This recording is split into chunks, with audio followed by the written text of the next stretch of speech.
and broadening the genealogies of racialized violence that we actually use to think about where racism has come from and where we should look for it today.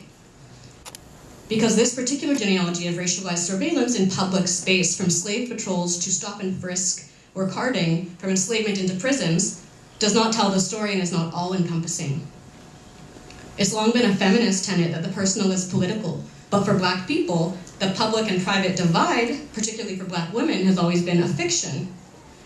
Patricia Hill Collins and Simone Brown and many other Black feminist theorists have identified the white home and the domestic enslavement of Black women as among the earliest sites of racialized surveillance and violence experienced by Black peoples in the Americas, even though it's outside of the public visible realm. If you think to the ways that Black women inside of white homes were being constantly subjected to monitoring and surveillance and really punitive kinds of control, including, as a site of sexual and reproductive violence as well, where children were often sold away from their Black mothers as punishment, right, in Nova Scotia, as well as more broadly. The so-called intimacy of the domestic slavery only obscures so much of the violence of what the perceived protections, I think, of proximity and this away from the public eye, this idea of safety has never existed for Black women.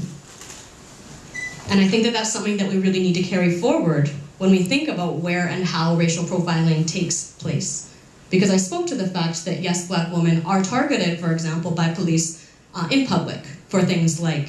sex work-related offenses, and this remains a very real reality to this day. But if we look to other state institutions that also have the power to survey and punish and confine and control, we realize that Black women are often being subjected to a wider array of violences that we are not seeing because we're not necessarily looking, right? If we're thinking about the young Black teen in the alley, we're not necessarily thinking about the poor Black mom in her apartment, right? So if we look back historically, even before the present, Makeda Silveira did an incredible she wrote an incredible work called Silenced, talking with working class Caribbean women about their lives as struggles and domestic workers in Canada. And through reading this book that was published in 1984, you realize that Black women who, of course, throughout Canadian history have been subjugated in the domestic realm, like in Halifax up till the 90s. In 1940, 80% of Black women were working as domestics. But her work brings to light this intimate and private monitoring and control, the vulnerability to sexual violence that Black Caribbean women were facing in the 1970s. That in some ways was addressed by the activism of who were called the Jamaican Seven at this time. If you read through this, the pages of this text, you even see women discussing how even moving her hand in the wrong way as she picked up a cup for the white woman she was working for could be subject to punishment. And this is a kind of state-sanctioned surveillance and violence that has not often been centered in the kinds of struggles against racial profiling, at least not in the broader and more visible ones. Today we can see similar kinds of lack of the surveillance of Black women in the private realm when we look at the criminalization of what is called welfare fraud. Any of us, I think, familiar with Ontario in the 1990s, who knows that Somali women in particular became the target of a media and political sort of a witch hunt that was linking Somali women in particular to being these agents of welfare fraud. Saying that they were taking hundreds of thousands of dollars from hardworking Canadians and sending it back to Somali warlords. It sounds ridiculous, as it always does, but this is very much real and very much drove and enforced policies that we can see reflected in other parts of the country as well. This idea of welfare fraud as a crime has been described by sociologists as the crime of survival or the criminalization of poverty, because what it entails is sometimes incorrectly filled out paperwork. More commonly, it's like failing to declare outside income. Everybody knows that social assistance has never been enough to live on, right? But the targeting of Black women in this way has also allowed the government to set up snitch lines, subject to Black women to strict monitoring that could even include surprise home visits and inspections, the questioning of their friends and their loved ones and their neighbors, and even the possible threat of arrest and criminal sentences. And if you think about the fact that police would actually require a warrant in a moment like this to enter somebody's home and to question them and to really perpetuate this kind of violence, but this is not the case with an infraction like this, you realize again that where we center who is being profiled and who is being policed is very skewed by a gendered hierarchy in terms of where we look and what we see as violence and what we see as harm.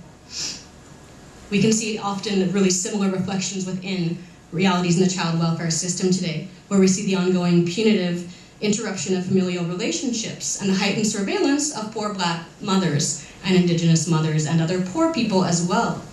Just as the separation and removal of kin was part of a punishment regime in the maritime provinces under slavery, it remains one of the most harmful and damaging kinds of ways that you can punish not only a Black mother, but the children and the entire Black community. There are cases that have been documented by Okasi, for example, Black moms who are being systematically reported just because they had HIV. You read other reports of, a Black child that was called, had CAS called because they brought a roti to school, and I think a more famous example because it was in the Toronto Star.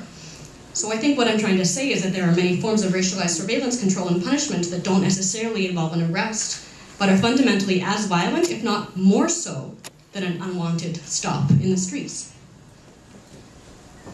We speak so much about walking while Black and driving while Black, but we are not speaking about parenting while Black,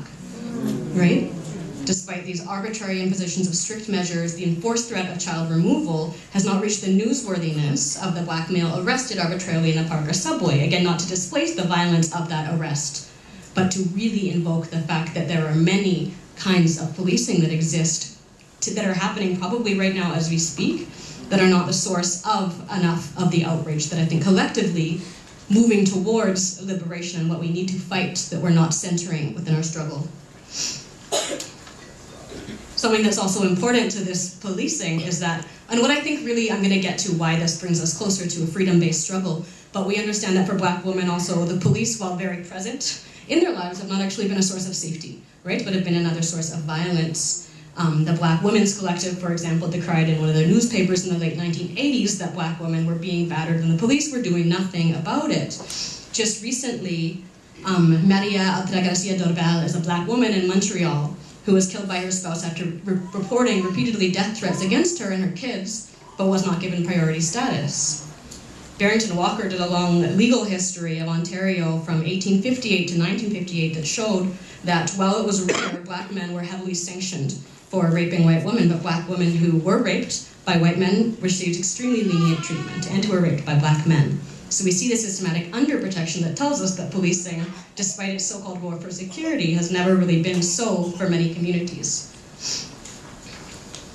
It's important that we not recreate these gaps in our ability to understanding both historical and contemporary realities of anti-Black racism. And what I think is really important here is not just to point out the gaps and to say, and Black women also, but to say that actually Black women's experiences expand the way, and also Black trans people and Black gender nonconforming people's experience expand the way that we think about policing of race at all. That actually rewrites how we understand policing itself and really then gives us something a lot broader from which to fight.